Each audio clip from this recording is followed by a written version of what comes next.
يا أيها الذين آمنوا اتقوا الله حق تقاته ولا تموتن إلا وأنتم مسلمون واعتصموا بحبل الله جميعا ولا تفرقوا واذكروا نعمة الله عليكم إذ كنتم أعداء فألف بين قلوبكم فأصبحتم بنعمته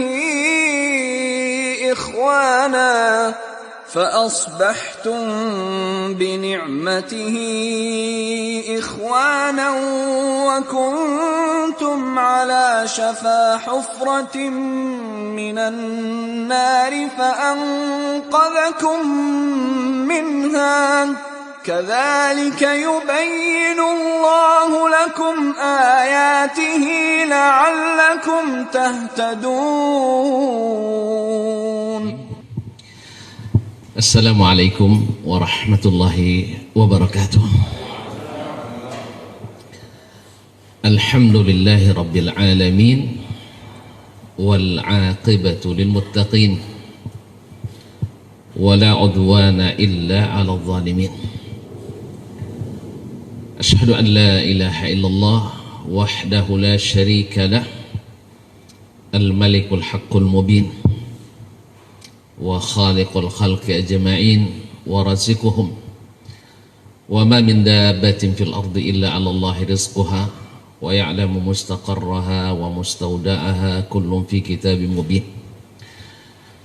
Wa asyhadu anna Muhammadan 'abduhu wa rasuluhu as-sadiqul amin sallallahu alaihi wa ala alihi at-tayyibin wa azwajihi at-tahirati ummahatil mu'minin wa ashabihil qadatil abraril kiramil ghurril mayamin wa man tabi'ahum bi ihsanin ila yaumin yamtazu fihi ashabus shimali an ashabil yamin.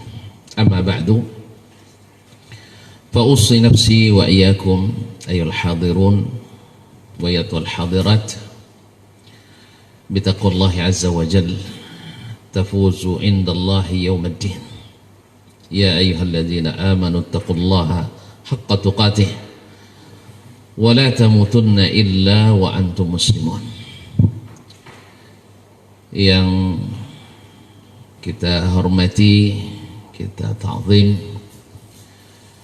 abuya kita, ketua umum kita,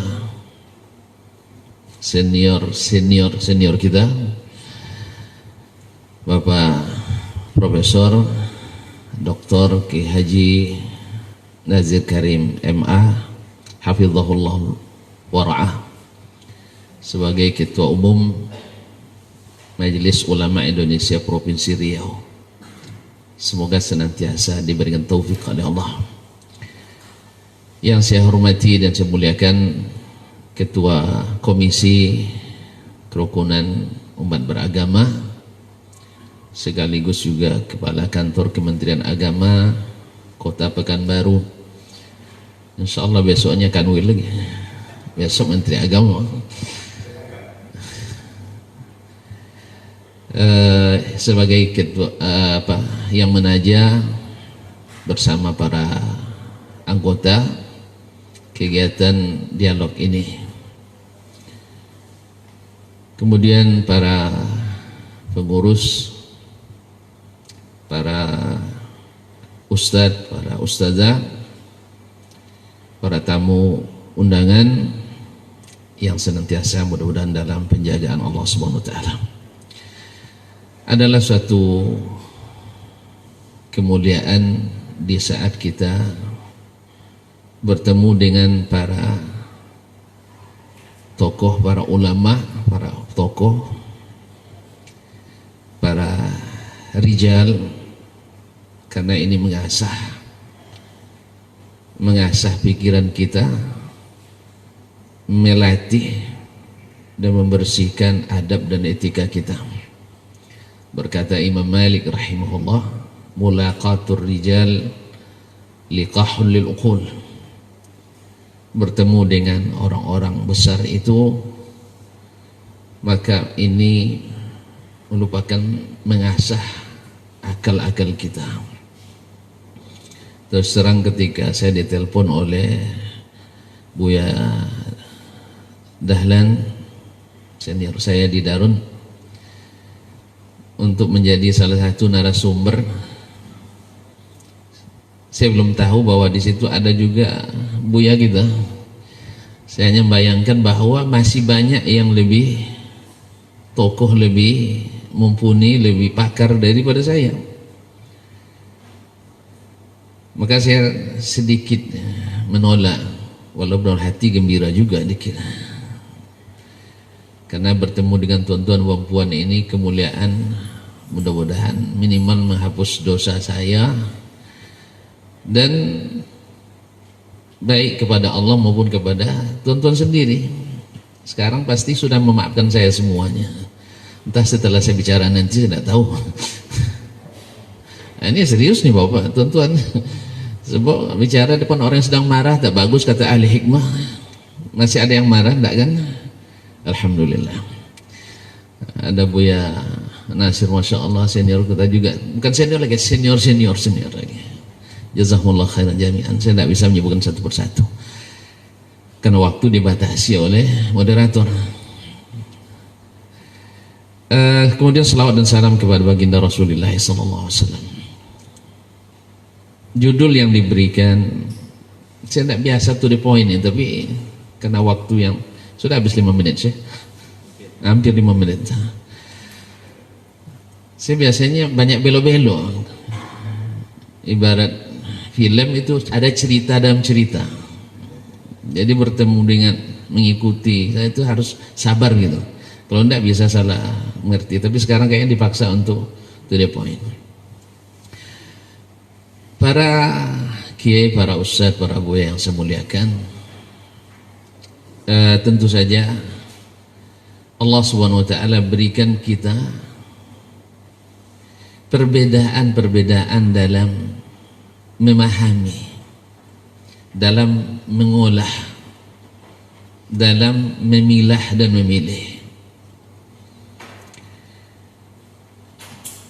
Oleh sebab itu, maka perbedaan atau ikhtilaf itu adalah sesuatu yang niscaya, sesuatu yang merupakan sunnatullah, tak bisa dielakkan.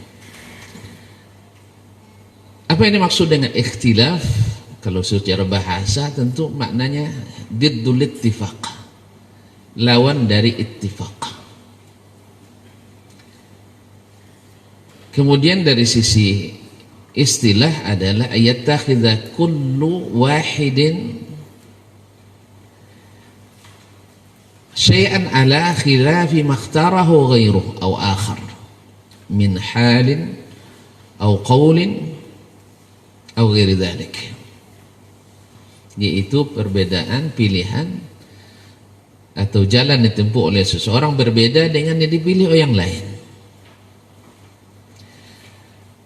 Dan harus diketahui bahwa tidak semua khilaf, seperti kata Imam Al-Jauhari dalam As-Sihah, Ibnu Manzur dalam Lisanul Arab, Al-Firuz Abadi dalam Qamusul Muhit, dan lain-lainnya, bahwasanya laisa kullu mukhtalifaini diddaini, tidak semua yang ikhtilaf mesti berlawan.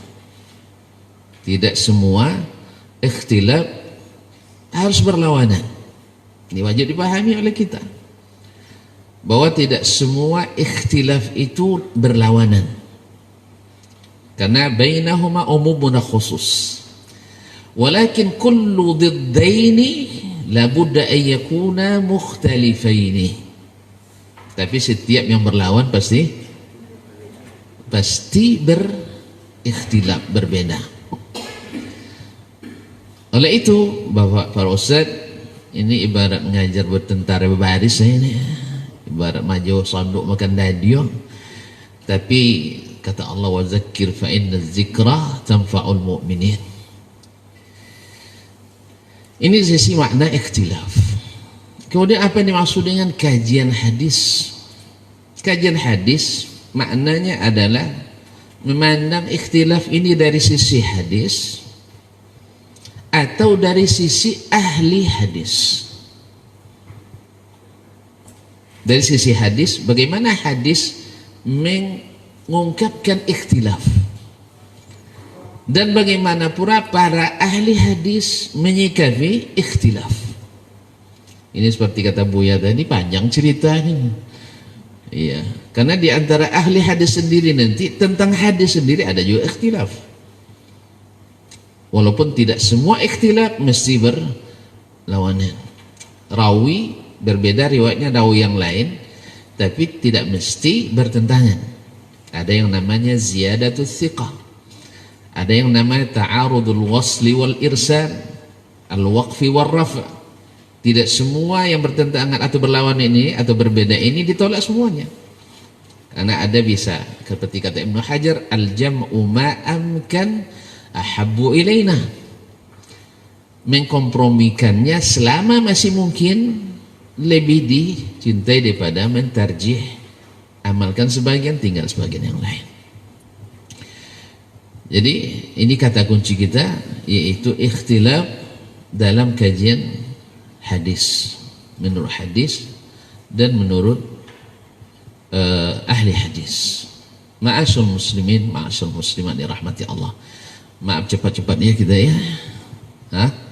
Agak kencang sedikit. Tinggal berapa menit?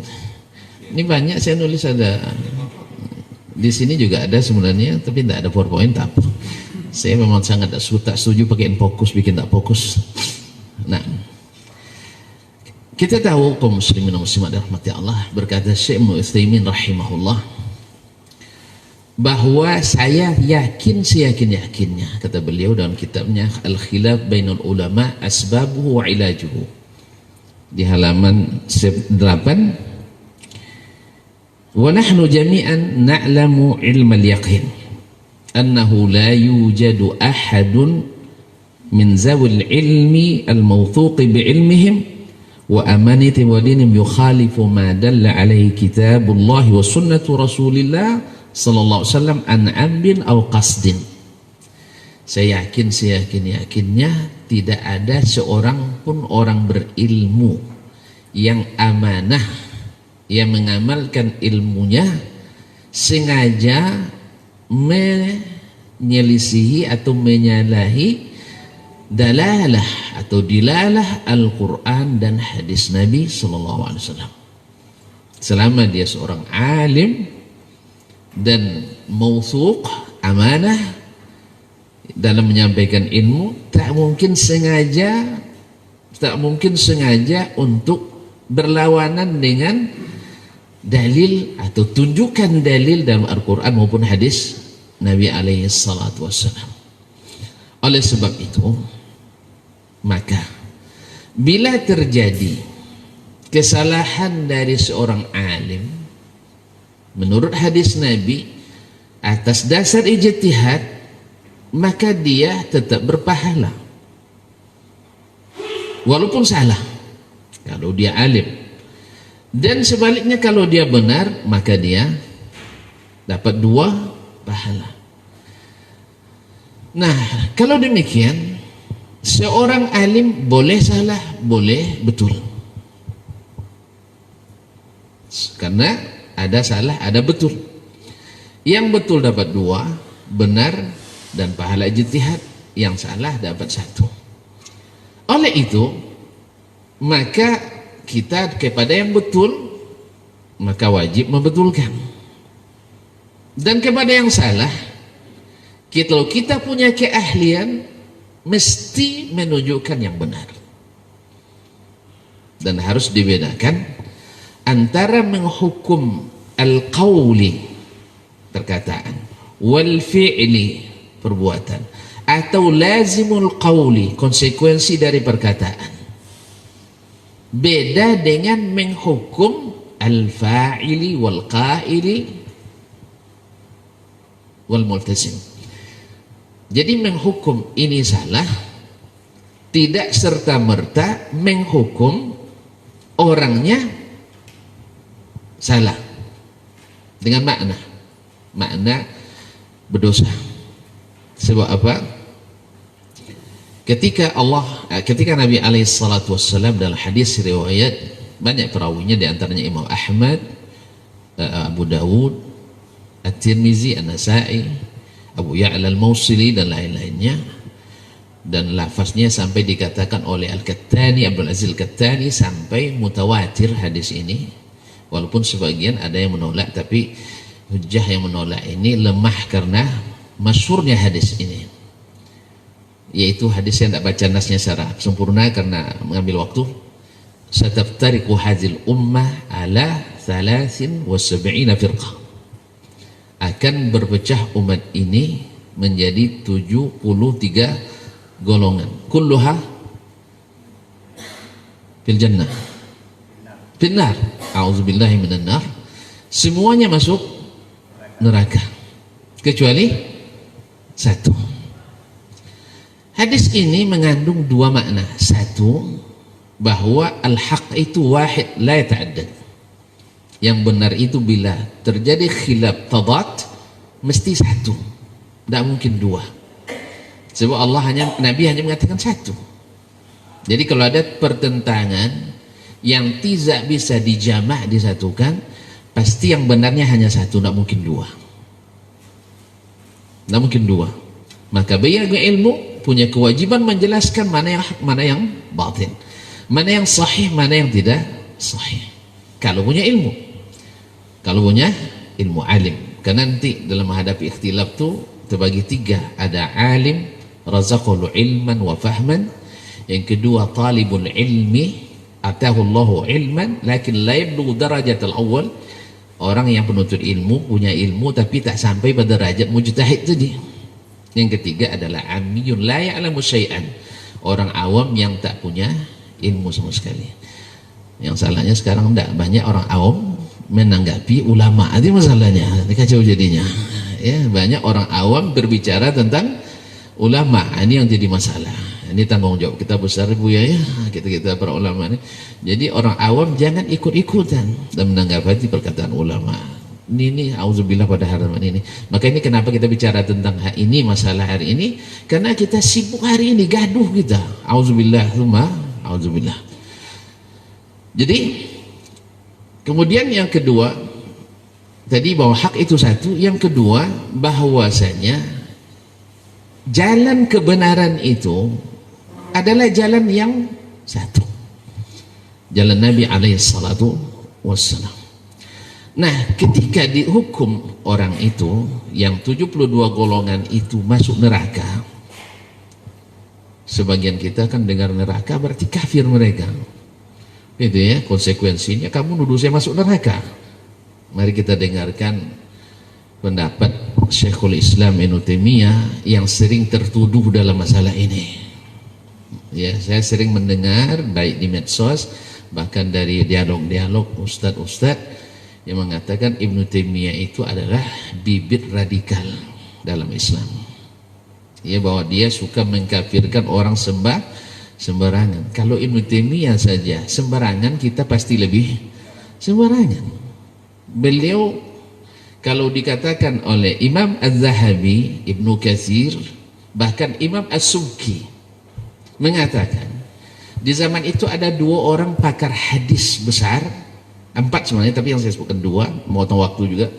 Satu Al-Imamul Mizzi, Sahibu Tahzibil Kamal. Yang satu adalah Imam Ibnu Taimiyah rahmatullahi alaih. Orang mengatakan bila bertemu Al-Mizzi dengan Ibnu Taimiyah berarti sudah menyatu isnad dengan matan, sepakat sanad dengan matan, wajib dipegang erat-erat. Jadi yang menguasai matan paling banyak adalah Al-Mizzi, dia lebih hebat dari Ibnu Taimiyah.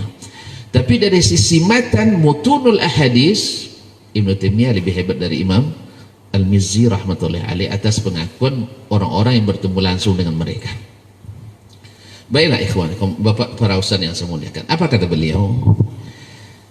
Ya, ini bahasa apa perkataan beliau juga dipotong, kita ambil yang maksud kita menukil. Faman kaffara thintaini wa sab'ina firqatan kullahum, siapa yang menghukum kafir seluruh firqah yang 72 itu, faqad khalafal kitab wa sunnah, dia telah melawan Al-Quran dan sunnah, wa ijma' as-sahabati, dan ijma'nya para sahabat, wa tabi'in, dan para tabi'in, lahum bi ihsan, lahum bi ihsan, yaitu para tabi'in mengikuti para sahabat.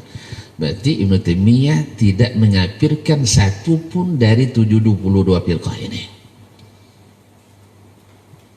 Ya sebab mohon maaf, sering saya mendengar dimanapun, di baik televisi, radio, macam-macam, bahwa Ibnu Taimiyah ini adalah sembarangan mengafirkan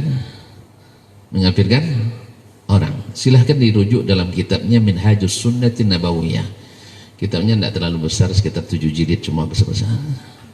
Nah, kaum muslimin, para ustaz yang saya muliakan, kemudian beliau sambung, laisa qawlu sintani wa sab'una fin nari wa wahda fil jannah bi'a'zama min qawli ta'ala, bukanlah perkataan Nabi alaihissalatu wassalam sintani wa sab'un, 72 golongan dalam neraka, satu dalam masuk surga, lebih besar dari perkataan Allah, innal ladzina ya'kuluna amwalal yatama zulman innama ya'kuluna fi butunihim nara sayaslawna sa'ira, sesungguhnya orang yang memakan harta anak yatim secara zalim, mereka memakan api neraka dalam perutnya. Mana lebih besar? Dari 72 neraka, masuk neraka, ini tidak, api neraka itu dimakannya, masuk dalam perutnya. Ini lebih besar kan? Tapi ada tidak kita yang mengafirkan orang-orang yang makan harta anak yatim? Ada yang kita mengafirkan orang yang makan harta anak yatim? Ada, nunjuk tangan aja. Enggak ada kita yang mengafirkan. Dan ini lebih besar ancamannya daripada 72 masuk neraka dan satu masuk surga. Ancaman ini lebih besar. Kata Imam Ibnu Taimiyah rahmatullahi alaihi, wa man yaf'al dzalika udwan wa zulman fasawfa nuslihi nar wa kana dzalika 'ala Allah yasira. Siapa yang melakukan itu dengan melampaui batas dan dosa, kami campakkan. Kalau tadi masuk cuma ya, kalau ini dicampakkan, lebih dahsyat. Tapi tidak ada kita yang menghukum orang yang melakukan dosa kezaliman dengan kafir. Oleh itu ikhwani fillah, mudah-mudahan saya sengaja menukil pendapat ini supaya tidak ada lagi nanti kita yang termakan fitnah, karena dalam ikhtilaf itu kalau hujjah jawab dengan hujjah, jangan dijawab dengan fitnah, karena fitnah itu adalah orang yang kehabisan dalil. Kalau kehabisan dalil, apa saja dilemparkan, habis peluru, dapat batu lemparkan, dapat kepala anak lemparkan, itu tak bagus. Oleh sebab itu lawanlah hujjah dengan hujjah seperti yang kalau ada waktu saya jelaskan, kalau tidak cukup sampai di situ. Baik, sekarang kita tahu tadi bahwasanya ikhtilaf lawan ittifaq. Dari sisi makna lughawi saja kita paham, andainya tak ada dalil Al-Quran dan hadis bahwa ikhtilaf itu tercela, bahwa ijtima' dan ittifaq itu adalah dianjurkan, cukup dari sisi bahasa bahwa kita disuruh bersatu, dilarang bercerai-berai, dilarang ikhtilaf. Bahkan Ali bin Abi Thalib berpesan kepada para qadhinya, iqdu bima kuntum, kalian hukumlah seperti dulu para qadhi yang dulu menghukum, jangan buat produk hukum baru. Fa inni arju an amuta kama mata ashabi, saya ingin mati dalam keadaan seperti sahabat-sahabatku yang jadi khalifah sebelumnya mati, tidak merubah-rubah hukum Allah Subhanahu wa taala. Kenapa? Sebab setiap perubahan pasti melahirkan perdebatan. Setiap perubahan pasti melahirkan perdebatan. Iya tak? Ini merubah Pancasila jadi Ekasila, bukan debat lagi, bukan debat lagi. Sampai MUI pun harus turun tangan iya. Padahal itu baru buatan manusia. Artinya mohon maaf, buatan manusia, merubahnya Saya kira tidak ada hukum kafir ya. Menurut Pancasila tidak hukum kafir ya, insya Allah ya. Iya dah. Tetap, karena keyakinan kita tidak berubah, walaupun berubah Pancasila jadi Ekasila, Trisila, atau apa sila pun, Saptasila dan sebagainya. Insya Allah iman orang beriman tak berubah. Iya kan, Ustaz ya? Jadi orang-orang beriman tuh, makanya kita yang beriman ini punya kewajiban mengawasi saudara-saudara muslim kita, jangan sampai mereka disesatkan. Dan kita saja bisa saja, apalagi orang yang di bawah kita. Makanya MUI punya tindakan tegas bahwa harus berusaha keras dan berjuang berjihad dalam konstitusi ini, jangan sampai ini berubah. Sebab apa? Kalau berubah, hilanglah keyakinan umat beragama di negeri ini. Maka wajib kita berusaha keras dengan segala kemampuan yang kita miliki. Ya minimal doa ya Ustaz, padahal doa itu paling besar sebenarnya, silahul mu'min. Baik. Jadi ikhtilaf pada asalnya mendatangkan, bisa menghasilkan furqah. Maka Nabi SAW salah satu daripada doanya, satu doanya yang tak diterima, tak dikabulkan adalah alla yaj'ala ba'sahum bainahum. Nabi minta 3 di Masjid Bani Muawiyah selesai perang Zatir Riqah. Beliau singgah di masjid dan salat sunat di situ, berdoa dan diaminkan oleh para sahabat, minta 3. 1, jangan sampai umatku dihancurkan dengan bencana. Allah terima. Jadi umat Islam tak akan hancur, insya Allah tidak akan hancur seluruhnya, tapi sebagian di sini mungkin. Maka kita juga harus punya usaha untuk tidak. Yang kedua, Nabi minta jangan sampai ditenggelamkan seperti topan Nabi Nuh dan sebagainya, atau tenggelamkan seperti umat Nabi Lut.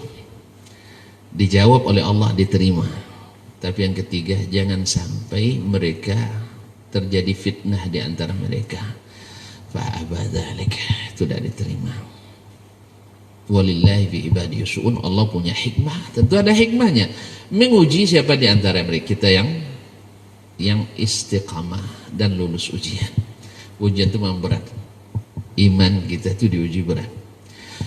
Baik, Nabi sudah prediksi umat akan terpecah, kemudian ikhtilaf akan banyak terjadi.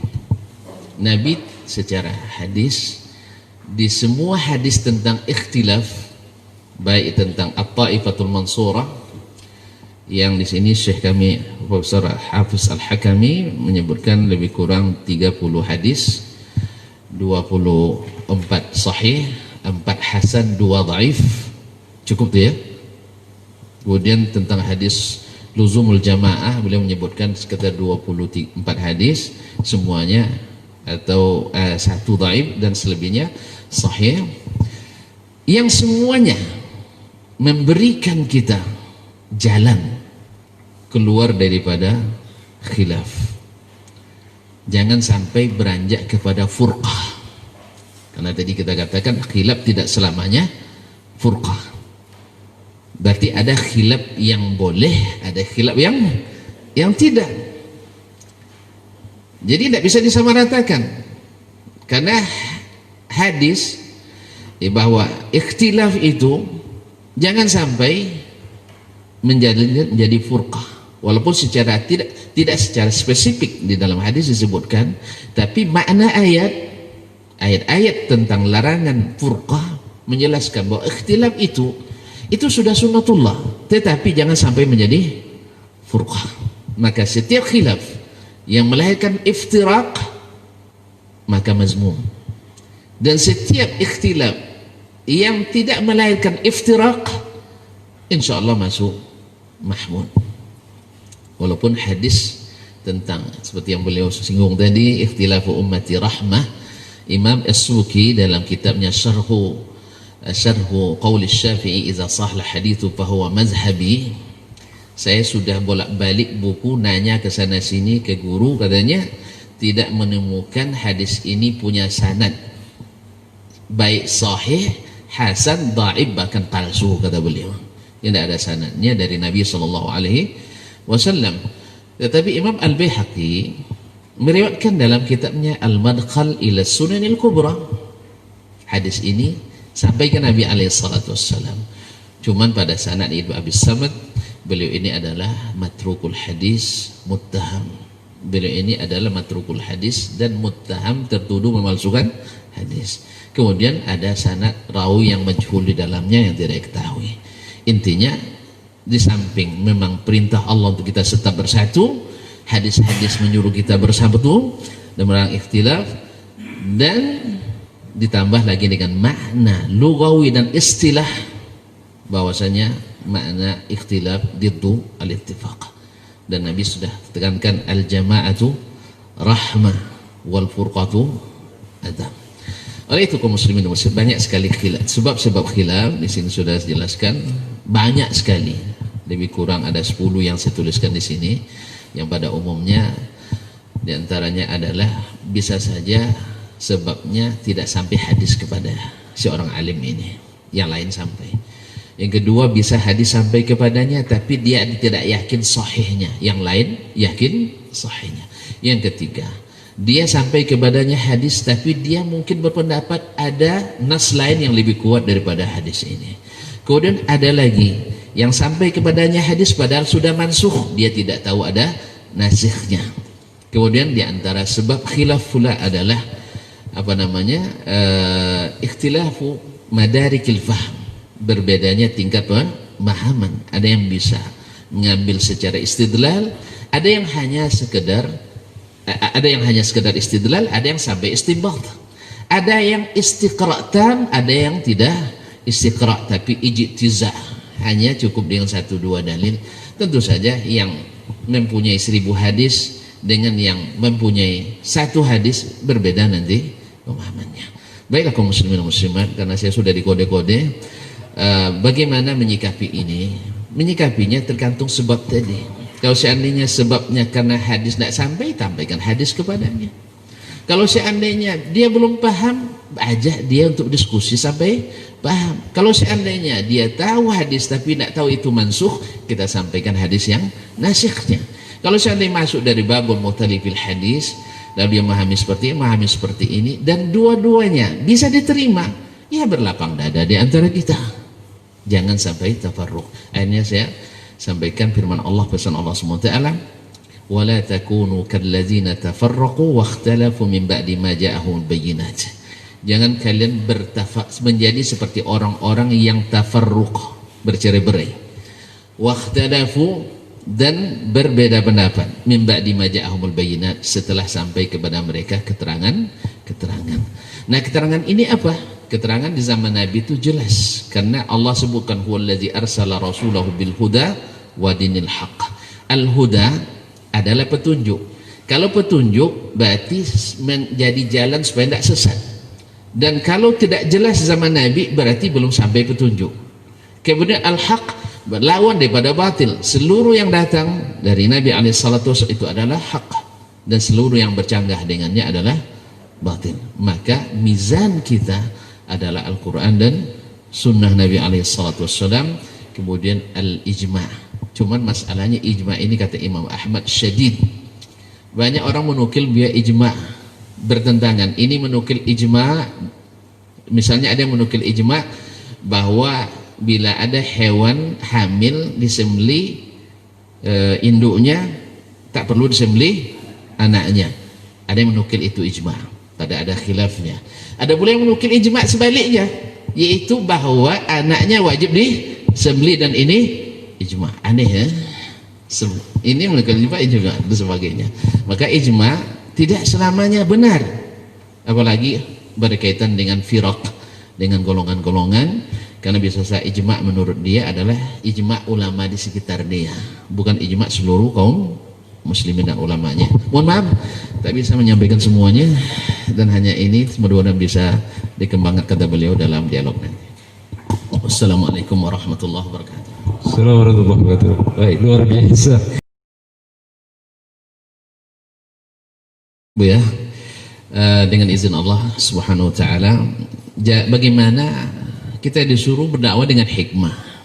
Bagaimana kita sampai pada hikmah sampai kita menerapkannya.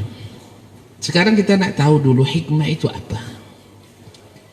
Hikmah itu dari akar katanya dari hakama, yahkumu. Dan di antara makna al-ihkam atau al-mana al-hukum adalah at-tamakkun wal itqan. Itu benar-benar kemudian profesional.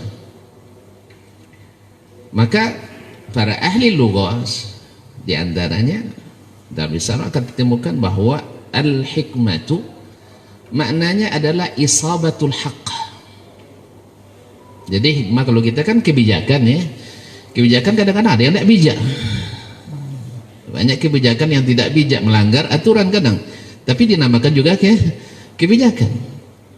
Nah, apakah ini hikmah terjemahan dari kebijaksanaan di sini? Itu hanya kebijakan yang merupakan kuasa kita yang kita gunakan, yang itu keluar daripada aturan dasar. Disebut juga kebijakan biasanya kita. Imam Al-Ghazali rahimahullah menafsirkan al-hikmah itu, beliau juga punya kitab tentang al-hikmah, dan beliau ulang juga dalam kitabnya Tazkiyatun Nufus. Beliau mengatakan al-hikmatu fi'lu ma yanbaghi fi ma yanbaghi ala ma yanbaghi. Oh kama qala rahimahullah ta'ala, yaitu melakukan sesuatu yang mesti dilakukan terhadap sesuatu yang patut dilakukan dengan cara yang patut pula. Nah, kalau kita melihat dari maratibu al-amri bil ma'ruf wa nahyi anil munkar, kan ada 4 itu. Yang pertama yang berkaitan dengan ingkar munkar, pertama bila diingkari hilang kemungkaran sama sekali tanpa mudarat. Ini kan wajib. Ini hikmahnya di sini wajib. Yang kedua, bila seandainya kita ingkari lahir kemungkaran yang lebih besar, ini wajib ditinggalkan. Ini hikmahnya di sini. Kemudian bila melahirkan bila melahirkan mudarat, kemungkaran yang sama, maka kita dahulukan yang lebih lambat hilangnya dari yang lebih cepat hilangnya, yang mudah. Jadi yang susah dihilangkan itu diingkari dulu. Kemudian kalau seandainya melahirkan kemungkaran yang kecil, maka ini tetap diingkari. Nah, bagaimana kita tahu hikmah itu? Ya, tentu saja standar al-haq itu adalah Al-Quran dan Sunnah dan ijma', karena tiga-tiga ini maksum. Al-Quran maksum, As-Sunnah maksum, ijma' maksum. Sedangkan qiyas ini adalah ruang yang tadi dalam pertanyaan sebelumnya ada disebutkan, ada ruang yang ada ijtihad di dalamnya, ada benar, ada salahnya. Wallahu ta'ala alam. Mungkin Buya lebih luas menjelaskannya. Langsung, Mbak. Ada lagi bagian beliau, Pak? Masih ada enggak? Masih? Oh iya, diselesaikan Mbak. Nah, Ya Allah, ya Allah. Tadi pertanyaan Buya Nasir, kalau saya tidak salah tangkap, itu kan di situ ada firqah 73, 72 masuk neraka dan 1 masuk surga. Bagaimana korelasinya, hubungannya, munasabah dengan hadis idza ijtahadal hakimu fa asaba falahu ajran wa idza akhta falahu ajrun wahid. Yang salah pun masuk surga juga. Buya, yang dimaksud dengan ijtihad ini tidak melahirkan firqah. Ruang ijtihad itu tidak melahirkan firqah. Yang firqah itu lahir karena menyalahi, mukhalafah, yang artinya menyalahi dalil, keluar daripada luar lingkup dalil, sehingga melahirkan baik keyakinan maupun amalan yang di luar Islam atau di luar yang diajarkan oleh dalil Al-Quran dan Sunnah. Tapi kalau masalah ijtihad ini biasanya tidak melahirkan firqah. Itu ada ijtihad yang kadang-kadang sifatnya adalah ikhtilafun suri, yaitu tanawu dalam bahasanya. Ada yang ikhtilafun tadad. Ikhtilaf tadad ini biasanya yang satu mungkin sama-sama punya dalil, atau satu punya dalil dari Al-Quran nas, satu dari ijtihad dan sebagainya. Nah, ini yang dimaksud dengan yang salah dapat pahala. Kemudian tidak semua boleh berijtihad. Kan al-hakim atau dalam riwayat lain al-alim, ya ulama yang memang ahli ijtihad. Kita kalau orang awam jangan disuruh ijtihad. Hasilnya jahat nanti. Ini yang melahirkan firqah. Ijtihad orang-orang tidak berilmu yang melahirkan firqah itu. Maka kebanyakan firqah aliran sesat itu lahir dari orang yang tidak berilmu, bukan tidak pintar. Harus dibedakan antara pintar dengan berilmu. Rata-rata aliran sesat orang pintar yang buat, tapi tidak berdasarkan ilmu. Dulu 2004 saya masih di Madinah, saya baca rilis MUI pusat. Tolong dibetulkan Bu ya kalau saya salah. Itu aliran sesat di Indonesia yang tercatat di MUI pusat yang mengembalikan formulir itu 240 lebih. Kemudian setelah pulang saya ke Indonesia 2014 Desember, kalau saya tidak salah baca lagi, lebih dari 400. Naik terus aliran-aliran sesat di negeri kita ini. Wallahu a'lam. Itu akibat daripada ijtihad orang-orang yang bukan ahlinya. Tadi Syekh sudah menjelaskan, menghadapi masalah ini ada 3 golongan orang. Satu, alim yang Allah berikan ilmu dan pemahaman yang dalam. Yang kedua, talibul ilmi, penuntut ilmu. Dan kita rata-rata ini ya, seperti saya ini baru penuntut ilmu Pak. Ya, penuntut ilmu yang diketahui sebagian kecil, sebagian besar tidak ketahui kita. Ada satu yang dalam, kebanyakannya dangkal. Maka di sini kita perlu bertanya kepada yang lebih ahli di bidang apapun. Kalau tentang corona tadi ahli kesehatan yang ustadz bicara corona. Ini kan banyak kacau sekarang gara-gara ustadz bicara tentang corona. Ini makanya ini mengambil bidang yang bukan bidang kita. Akhirnya terjadilah khilaf. Ada yang mazhab konspirasi, ada yang mazhab setengah percaya setengah tidak, dan ada mazhab yang percaya dan taat aturan yang ditentukan. Baiklah, barangkali bisa data jawab ya. Nah, orang yang 73 tadi tidak kita kafirkan. Siapa yang mengkafirkan, dia berhadapan dengan Al-Quran, berhadapan dengan hadis, berhadapan dengan ijma'nya as-salaf, sahabat dan para tabi'in. Ini ijma', mereka bukan kafir. Dan mereka terancam masuk neraka, bukan berarti si fulan berbuat ini firqah sesat lalu langsung masuk neraka, tidak. Yang salah paham, karena tadi dibedakan menghukum perbuatan dengan menghukum orangnya. Kita menyalahkan atau menyampaikan menghukum perbuatannya, orangnya belum tentu. Ada lagi hal-hal yang harus dipertimbangkan. Ada kaidah kalau tuan-tuan mau juga di sekitar ini dijelaskan ta'amul ma'al mubtadi'. Jadi tidak satu derajat. Secara garis besar ada 3 tingkatan yang harus kita penuhi dalam menghukum seseorang, dan juga bukan ranahnya kita penuntut ilmu ini. Ini ranahnya para ulama. Wallahu musta'an. Mohon maaf ya. Kemudian ada lagi yang terakhir tadi ya. Enggak, ini MUI ini yang menyikapi. Alhamdulillah. Oh enggak, al-haq itu satu atau berbilang, apa maknanya? Dari Syekh Ashari ya, dari Temilahan. Masya Allah, ini susah dilupakan beliau nih. Masya Allah. Jazakallah khairan. Jadi al-haq itu wahid. Itu bukan pada semua khilaf, bukan pada semua ikhtilaf. Ikhtilaf itu ada ikhtilafut tanawwu', ada buku khusus tentang itu ditulis oleh Syekh Abdul Mani. Dan masih banyak dia tulis kitab tentang ini. Ada ikhtilafut tadad, ikhtilaf yang tidak mungkin dikompromikan.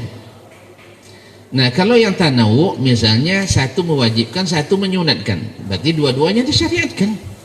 Ya kan, satu mewajibkan, satu menyunatkan, berarti dua-duanya disyariatkan. Tapi yang satu mengatakan haram, satu mengatakan halal. Mungkin dua-duanya benar? Tidak usah pakai dalil dulu, pakai logika saja. Kata Pak Presiden tak boleh, kata Pak Menteri boleh. Dua-duanya benar? Tidak mungkin sih. Satu bilang di atas, satu bilang di bawah. Mungkin dua-duanya benar? Tidak mungkin. Pasti salah satunya benar, salah satunya salah. Gimana cara deteksinya? Nabi berikan. Nabi kan. Ada Al-Quran, ada hadis, ada ijma'. Kalau qiyas tetap akan ikhtilaf. Ya, ada yang ijma' qiyasnya, ada yang ikhtilaf. Tapi kalau yang namanya ijma' maksum, sunnah maksumah, Al-Quran maksum. Tapi kalau kembalikan lagi kepada pendapat, ikhtilaf atau tidak akan terangkat. Jadi, nah ruang kita ikhtilafut tanawwu' inilah yang kita harus saling memahami, saling berapa nada. Kita boleh tidak kita jelaskan ya, ya sebagai seorang sahabat, sebagai seorang saudara muslim, ya kita jelaskan. Mungkin saudara kita memahaminya menurut pandangan kita keliru, kita diskusikan. Tetapi tetap dia meyakini itu, mengamalkannya, ya tawakkal 'ala Allah. Tidak akan la yu'akkiru fil ukhuwati qadiyah. Artinya suatu masalah itu tak memecah belah kita. Ini masalahnya masalah yang tak perlu pecah juga itu masalahnya. Karena ikut para likers, para subscribers, para followers, ikut semuanya, akhirnya pecah kita. Makanya orang awam tak boleh ikut menanggapi ulama. Maka tak boleh menanggapi ulama.